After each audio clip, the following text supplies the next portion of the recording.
এই হলো মূল মন্দির। মূল মন্দিরের পাশেই আছে সেই কামনা সাগর। পূর্ণ তিথি উপলক্ষে প্রচুর ভক্ত এখানে স্নান করতে আসে। মন্দিরের সামনে এক বিশাল আকার নাট মন্দিরও রয়েছে। এখানে দেখতে পাচ্ছেন প্রচুর দোকানপাট এসেছে, তার সাথে প্রচুর রাইডসও এসেছে।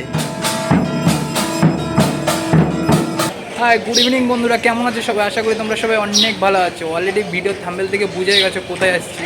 তো হ্যাঁ বন্ধুরা, পশ্চিমবঙ্গ 24 পরগনা জেলার ঠাকুরনগরে এসে ঠাকুরবাড়িতে এসেছি, যেখানে প্রতি বছর চৈত্র মাসে মহারাষ্ট্র, কর্ণাটক, ছত্তিশগড়, বিহার, বাংলাদেশ, মায়ানমার সহ বিভিন্ন জায়গার থেকে শত শত ভক্তরা আসে সে পুণ্যস্নান করার জন্য, সে কামনা সাগরে। তো সেই পুণ্যস্নান তিথি কবে এবং ঠাকুরনগরের মেলাটা কত তারিখ থেকে কত তারিখ পর্যন্ত হবে, এই মন্দিরে আপনারা কীভাবে আসবেন বিস্তারিত জানতে ভিডিওটাকে স্কিপ করো না। ভিডিওটা ভালো লাগলে লাইক, কমেন্ট, শেয়ার, অবশ্যই সাবস্ক্রাইব করে আমাকে আশীর্বাদ করবে। তো চলো বন্ধুরা, শিয়ালদা থেকে বনগা লোকাল ধরে আমি চলে আসলাম ঠাকুরনগর। ঠাকুরনগর 1 নম্বর প্ল্যাটফর্ম থেকে বেরোলেই দেখা যায় মতুয়া ধামের মূল মন্দিরের আদলে তৈরি ঠাকুরনগর স্টেশনের টিকিট কাউন্টার।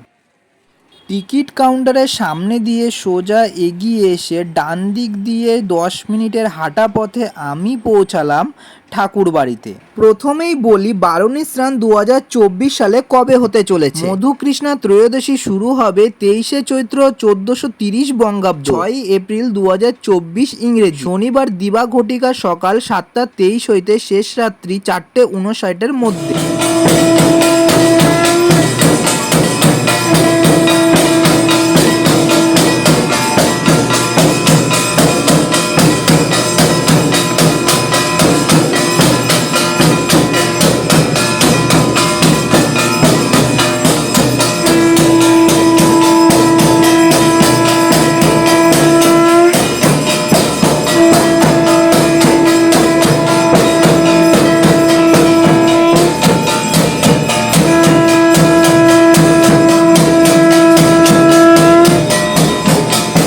টানা 7 দিন ধরে চলবে এই ঠাকুরনগরের মেলা।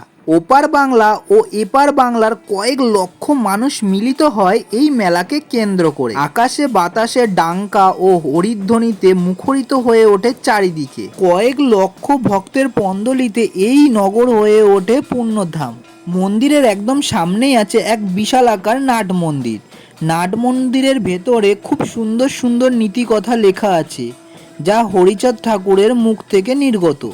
পুণ্যস্নান উপলক্ষে দূর থেকে আসা ভক্তরা এই নাট মন্দিরে বিশ্রাম করে। নাট মন্দিরের ঠিক পিছনেই আছে শ্রী শ্রী প্রমথ রঞ্জন ঠাকুর ও বীণাপাণি দেবীর স্মৃতি মন্দির।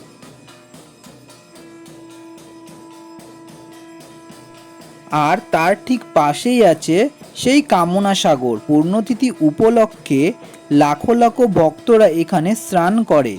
কথিত আছে পূর্ণতিথিতে ভক্তি ভরে স্নান করলে নাকি মনের সকল মনস্কামনা পূর্ণ হয়, এবং এর জল এখন অনেকটাই কম আছে। স্নানের সময় হয়তো বাড়িয়ে দেওয়া হবে।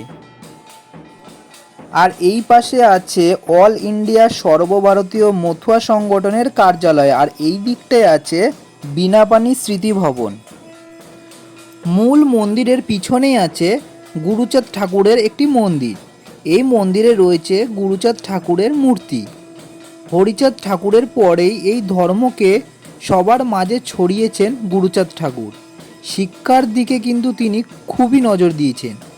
তার বাণী আমরা সকলেই জানি। তিনি বলেছিলেন, খাও আর না খাও, ছেলে মেয়েদের স্কুলে পাঠাও। এই মন্দিরের পাশেই আছে ঠাকুরবাড়ি বা ঠাকুরমহল।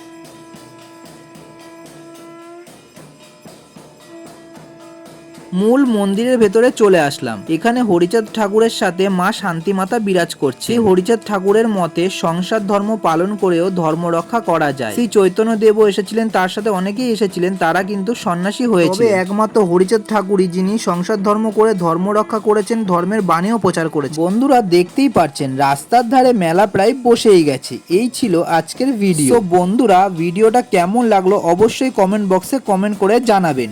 ভিডিওটা ভালো লাগলে লাইক, কমেন্ট, শেয়ার আর সাবস্ক্রাইব করে আমাকে আশীর্বাদ করতেই হবে।